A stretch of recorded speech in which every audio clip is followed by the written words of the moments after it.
Hey everyone, welcome to Elevate Beauty Company. My name is Summer and today we are talking all about brows and more specifically about tattooing your eyebrows. First of all, let's talk about choosing an eyebrow artist. Now, this is something that's really important. I recommend that you do a lot of research when figuring out who you want to work on your brows because you are putting a tattoo on your face. Okay, so you have to make sure it's somebody that you trust, somebody that you have reviewed their work, that you are confident in the way that they do the eyebrow procedure. I also recommend that you research what their training and background is, how many hours they have experience in training, how many people they have done brows on, maybe get some referrals and talk to people who've had their brows done before. With this person, it's really important that you do your due diligence in researching because, like I said, it is permanent. Now, the next thing you need to figure out is if you want to have microblading done or if you want to do tattooing. Okay, so there's a lot of different options for microblading. Some people call it soft tap. So when I first got my eyebrows done, I went with microblading, which I really loved. What microblading is a series of needles in a straight line that the artist actually cuts slits that look like brow hair into your skin. I will say that I didn't have any experience of pain when using the artist that I went with. Her name is Bree, and I will post her Instagram handle down below if you want to go follow her and do some research on her. She's fantastic. So I did microblading to start with. Like I said, it's the little individual hair strokes that are tattooed using a tool by hand. It's not using a gun. The thing that I liked about this is that it looked very natural.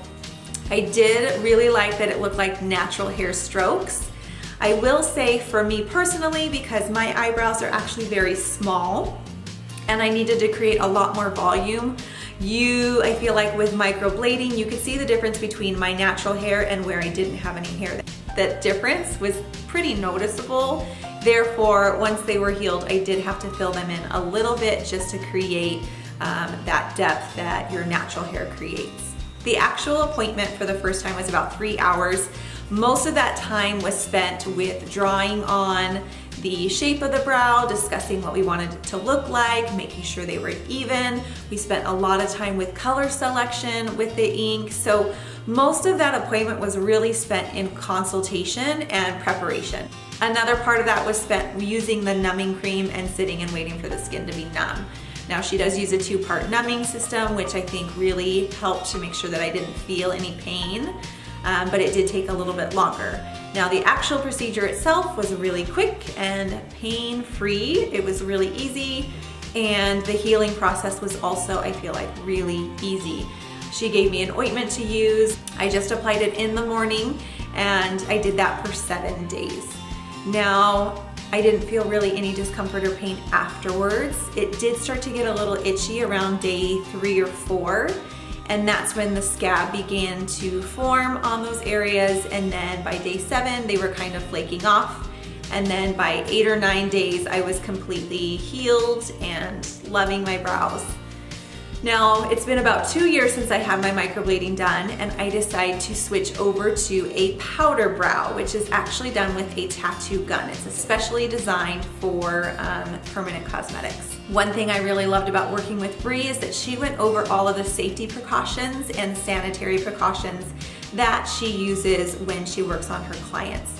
It was quite extensive. I felt very comfortable and confident that she knew exactly what she was talking about when it comes to preventing cross-contamination, and I felt very safe. So make sure that your brow artist is talking to you about sanitation and how she avoids cross-contamination with her tools. She did show me her gun and how it's completely covered. There is no part that could get in contact with my blood or with my body that would be in contact with somebody else's. So please make sure that you do go over sanitation and protection with your brow artist so that you are covered and you don't risk any sort of infection. The difference between microblading and doing powder brows, like I said, is that an actual tattoo gun is used in powder brows, where a hand tool is used with microblading.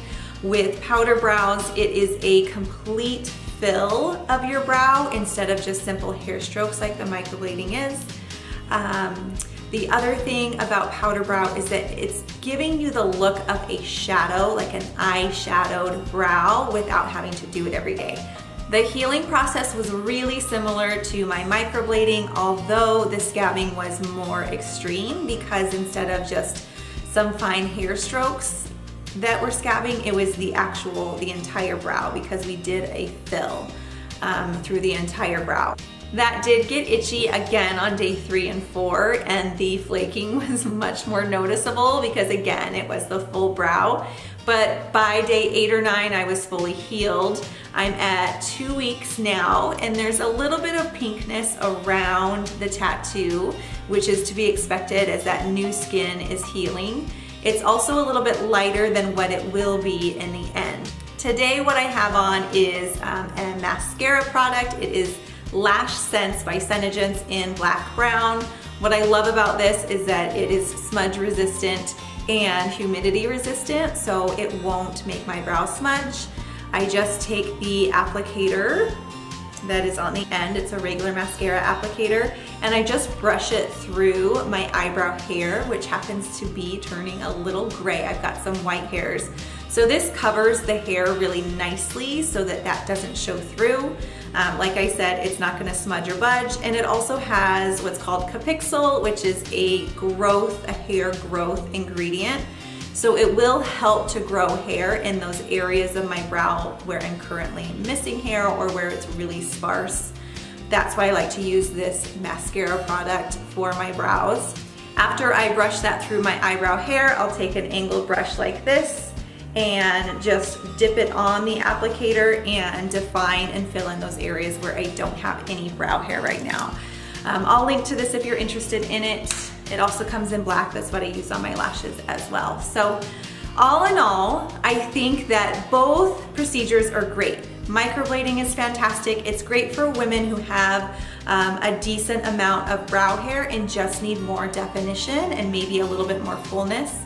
I have really sparse eyebrow hair. I have lots of areas where I don't have any. So for me, the powder brow ended up being the better option to fill in those areas and make it look more like I would wear them naturally, which is filled in with eyeshadow or a mascara product. Here is a close-up look of my brows.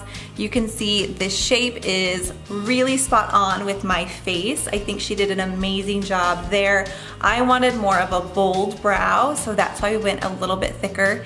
And she did a great job with defining where we wanted the length in the brow. So overall, I think that it lifts my eyes. It is bold without overpowering, and I feel like the fill in of the powder brow is amazing. I'm super happy with it, and it does need to be touched up every 2 years or so, so I will continue to go up to Utah as long as she is there and have redo my brows. But overall, I am super happy with the procedure and how it looks. Thanks so much for hanging out today. I hope this information was helpful for you. I would love to hear in the comments, have you had your eyebrows tattooed or microbladed before? What was your experience like? Would you do it again? Would you recommend it to somebody else? Let me know in the comments. I'd love to chit chat with you about it and hear all about what you guys think. So thanks so much for watching. I will talk to you next time. Have a great day. Hey guys, I just wanted to take a second and thank Annie for her comment on my beach waiver review video. She mentioned that she has short hair too and thinks it works wonders. And now she has medium length hair and she still is loving it, even after taking a little bit of time to getting used to it. Thanks so much for your comment, Annie. Keep them coming. I love to connect with you guys. So if you'd like to be featured in one of my next videos, make sure to subscribe and comment.